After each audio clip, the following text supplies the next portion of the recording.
terre de tumulte. Dagbad n'avait jamais compris Gobspark et ses cruels boys. Au lieu de charger et de se prendre quelques nions, il s'était glissé dans les marais pour tendre des pièges comme des grottes poltrons. D'accord, il gagnait aussi bien que les autres, mais Dagbad trouvait que ses méthodes n'étaient pas très au rouk. Et pourquoi ils étaient tout maigres? Cependant, à présent qu'il regardait Gobspark, il n'éprouvait plus aucune réserve. Le chaman se dressait, les bras en croix, invectivant le ciel juché sur sa selle trône de son vautour. L'éclat de la porte de royaume dans son dos oscillait en pulsant entre jade et azur, dans un tourbillon d'eau et de lumière pour former un halo glauque. La rivière ressuscitée en jaillissait pour cascader sous lui avec violence. Et ça, c'était quand Cranios a compris que ces Drogkruk là étaient aussi morts que ceux d'avant, racontait-il. Les gros lézards avaient fait pleuvoir le feu et les éclairs là aussi, et son cri de guerre était si fort, vous parie qu'il était monté jusqu'aux cieux. Le wahag, poussé par les armées rassemblées, était tonitruant, et noyait même le rugissement de la cataracte. Il remplit d'une énergie électrique la carcasse de Dons ravivée. Dagbad se joignit au cœur, buvant la moindre parole de la bouche de Mork. « Alors, où qu'il est maintenant ? Vous me demandez. Eh bien, quand on fouillait les ruines, j'ai entendu le bruit d'un gros tas d'humains qui couraient dans la forêt d'à côté. C'était comme si Gorka Morka m'avait dit « Va dire à Cranios d'écraser ces petits soldats que les gros lézards aiment tant. » D'ailleurs, c'est exactement ce qu'a dit Gorka Morka. Pour ça que je vous raconte. Les yeux de Dagbad s'élargissaient. Il avait entendu dire que Gobspark n'était pas à la bouche de Mork pour rien. Mais savoir que Gorka Morka approuvait personnellement une bagarre faisait palpiter son cœur. « Hé, Gobspark !» mugit-il aussi fort qu'il le pouvait. « Pourquoi qu'on peut pas venir aussi ? Le boss a toujours les meilleures bagarres. Pourquoi qu'on peut pas le suivre ?» Le grondement de protestation devant son interruption se mua rapidement en assentiment ennuyé. Gobspark fusilla Dagbad du regard. « Tu laisses quelques boys, mais il reviendra pas de sitôt de sa balade, les gars. Ses ennemis dans ce royaume sont des grosses plantes. Les lézards brillants qu'il combat arrêtent pas de revenir après qu'il les ait tués. Alors, il va y rester un moment. Peut-être bien pour toujours. » Les grommellements irrités se changèrent rapidement en récriminations agacées. « Ohé !» rugit Grobbad en lorgnant Dagbad. La magie pulsait autour de lui, amplifiant sa voix au point que Dagbad et nombre d'Oruks du premier rang furent secoués et portèrent leurs mains à leurs oreilles. « Cranios m'a parlé, d'accord ? On a du boulot. Et ça va être notre plus grosse bagarre. Cranios s'arrêta pas tant que tous les villages des hommes n'ont pas été rasés de la carte. Alors, il m'a demandé de vous diriger, bande de moules, pour que on puisse le faire pour lui. » Le cœur de Dagbad battait la chamade. Ses doigts se serrèrent sur la poignée de son kikoup. « Il faut tous les écraser !» Du haut de son perchoir magnifique, Gobspark se para d'un sourire carnassier, le soleil se reflétant sur ses dents jaunes et usées. Il braqua un seul doigt sur Dagbad tout en tapotant le haut du crâne de son vautour de l'autre main. Le cou du rapace s'étira pour amener sa tête à la hauteur de l'aurouk trop bavard. L'espace d'un instant, le silence s'abattit. Puis Dagbad sentit une douleur cuisante et un craquement soudain quand le grand bec se referma sur lui. « Tous, confirma Grogspark, et je vous guiderai. » La dernière chose que Dagbad entendit fut le wahag qui explosa dans l'assemblée d'Aurouk et le rire dément de la bouche de Mork.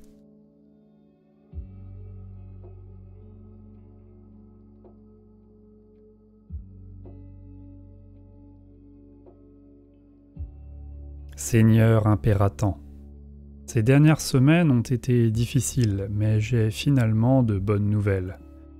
Le jeteur de sorts à 4 bras qu'on appelait Alxir, le chante-strige, a été enfin éliminé du Val des Espoirs brisés, ainsi que son armée de démons décadents. Nous craignons que l'impasse ne s'éternise jusqu'à ce que nos guerriers soient les uns après les autres renvoyés en Azir plusieurs fois. Certains des derniers à être revenus de l'enclume se sont faits plus distants, et j'avais peur que ce malaise ne donne l'ascendant à l'ennemi. Mais ce matin, nous avons eu le droit à un répit. Là, le crédit n'en revenait pas exclusivement aux bellicistes célestes. Sans l'arrivée de renforts de dernière minute, nous serions...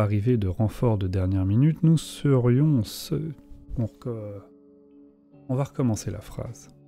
Là, le crédit n'en revenait pas exclusivement aux bellicistes célestes. Sans l'arrivée de renforts de dernière minute, nous serions sûrement encore en train de nous jeter sur leurs rangs innombrables. Un général est descendu des cieux sur un véritable draconite et accompagné d'un contingent de gardes dracorage. Et leur feu et leur foudre ont calciné le flanc ennemi. Bien que paré des atours d'un seigneur relictor, le général avait une attitude troublante et arborait la marque des plus éminents champions de Sigmar. Il ne parlait qu'en murmures et est parti aussitôt la bataille achevée, tenant plus du revenant que du serviteur du dieu roi. Je n'en jugerai pas, mais je pense qu'il s'agissait de Hyonus Cryptborn, le légendaire héros des guerres des portes. Des rumeurs de l'arche de divination prétendaient qu'il a disparu sans laisser de traces il y a quelque temps. Un autre problème plus prioritaire s'est fait jour suite à la bataille. 9 éternels n'ont toujours pas répondu à l'appel. Nous n'avons pas reçu de nouvelles à leur sujet depuis les Hauts-Azyr, alors même que les ténèbres qui nimbaient le Val ont été chassés par les cieux maudits. Nombre d'entre eux sont des vétérans, des guerriers inestimables, qui ont combattu sur d'innombrables fronts. Nous resterons ici jusqu'à les avoir localisés, et je vous conjure de mener vos propres investigations de votre côté. Lettre du chasseur Primus Exus Milestorm. Astréia, ne voyait rien que la lumière. L'espace de quelques secondes, la lueur améthyste tourbillonna devant elle et ses frères sacro-saints, faisant frissonner leur corps. Alors qu'ils franchissaient la porte de royaume, la seigneur Arcanum sentit l'algidité, oui, je sais pas, c'est écrit comme ça, de Chiche glisser sur elle comme un marteau de glace. Une vague de moiteur tropicale la remplaça au moment où ils pénétrèrent dans la sphère du royaume féconde de Giran. Elle inspira profondément, tandis que les derniers vestiges de magie s'évanouissaient, seulement pour s'étrangler et hoqueter. L'air autour d'elle était chargé de puanteur de la chair en putréfaction. Plus encore, que dans la cour Charnier. Plus encore que dans la cour Charnier. La région qu'elle venait de quitter avec les âmes miroitantes. D'instinct, elle mit la main devant le visage pour contenir l'odeur de mort qui s'accrochait à sa gorge, mais en vain. Elle se retourna pour voir ses guerriers franchir la fresque qui était le seuil de la porte. Elle dépeignait des chevaliers en armure, chevauchant à travers un champ délavé, presque identique à son équivalent de Chiche. Le château aussi avait été érigé par les créatures qu'il traquait. Le corridor qui faisait face aux éternels était décrépit, ses murs croulant dans une cour d'attente. Au-dessus, le tourbillon bleu et jade des cieux de Giran jetait une lumière morbide sur les ruines dans lesquelles il se trouvait. Astrea fit un pas en avant, et son pied pataugea. Il y avait sous sa botte un tapis que quelqu'un avait raccommodé en utilisant des fragments de chair. Son pas libéra un nuage de moisissure rougeâtre à l'odeur féreuse. Elle réprima la bile qui commençait à monter du bas de son œsophage. « Ces réparations sont encore fraîches, murmura-t-elle aux évocateurs derrière elle. En formation serrée et silence. » Alors qu'elle contournait le mur d'un couloir effondré pour pénétrer dans la lumière brumeuse, Astrea ne remarqua pas les pères dieux qui clignaient dans les ténèbres et luisaient d'une excitation affamée, que seule la folie pouvait engendrer.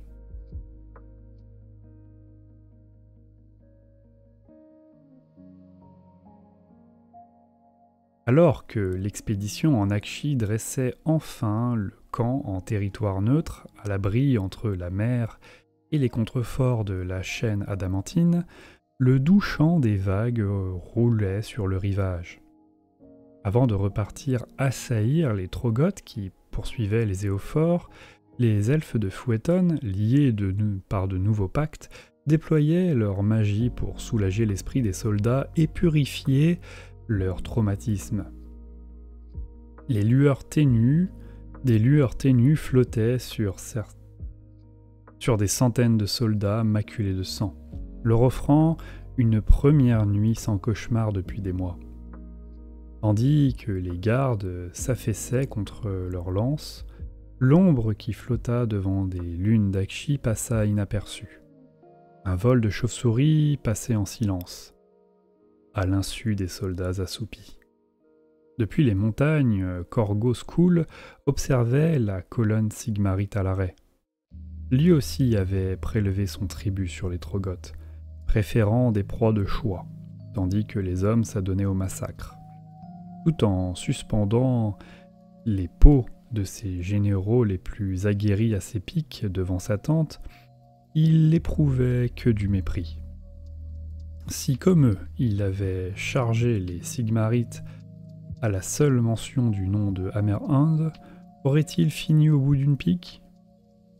Il avait souvent renoncé à un combat pour traquer son vieil ennemi, mais pour la première fois en plusieurs décennies, il s'était consacré à une tâche supérieure. Son butin de crâne allait croissant, dépassant largement celui de l'époque de la pyramide rouge. La bouche de Koul se tordit. Bientôt, Korn recevrait son dû. La chasse de Beltanos avait obliqué vers l'ouest avec la lumière de Ish, résolu à poursuivre son œuvre sanglante jusqu'à la mort du dernier engorgeur. Cet Amir du Baliveau Blanc était parti faire son rapport à la Reine éternelle. Pour la première fois depuis la chute de Fort Gardus, l'expédition de Giran était seule. On avait tracé une nouvelle route pour atteindre l'avant-poste sigmarite de stabilité à la lisière de l'encolure, pour enfin prendre un peu de repos. Toutefois, à l'arrivée des Éophores, un spectacle singulier les attendait. La colonie était complètement déserte. Les portes étaient restées ouvertes, Mais les objets de valeur étaient toujours là. Des lettres de sang maculaient les murs effondrés, rendant hommage au roi de l'été, pour avoir sauvé les habitants des envahisseurs, et une immense piste partait en direction du nord. Nombre des croisés se prirent à espérer que la population avait été sauvée des Ogors par un puissant allié, et ils étaient d'avis de poursuivre cette piste. D'autres restaient sceptiques, tant la solution semblait trop commode alors que le message était écrit dans le sang. Dans les jours qui suivirent, les croisés découvrirent de nouvelles ruines et avant-postes déserts, couverts d'éloges louant le roi de l'été. Qui que fût ce roi, la maréchale Thoriane pria pour pouvoir l'accueillir en tant qu'allié de leur cause dans la chute contre le chaos. Voilà qui conclut la lecture de ce tome 3 des croisades de Zéophore, la longue chasse. Je vous laisse avec les images des figurines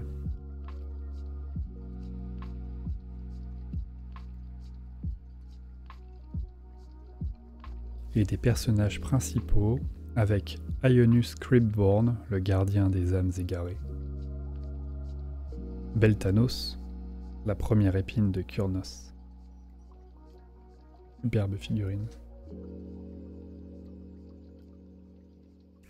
Ici, des armées de Sigmar contre les ogres.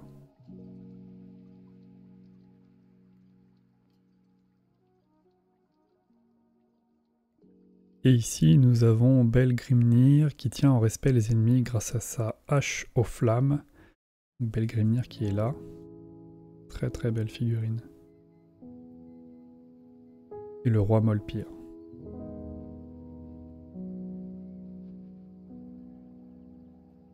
Nous avons Nyv Blacktalon, Hendrik le loup d'argent, Rostus Oxenhammer, Shakana Goldenblade et Lorai, la fille des abysses.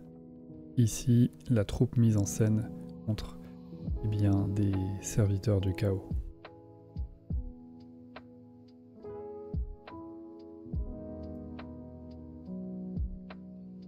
Et enfin, nous avons Ionius Cryptborn qui aide les éternels de l'orage à combattre les guerriers de Khorne.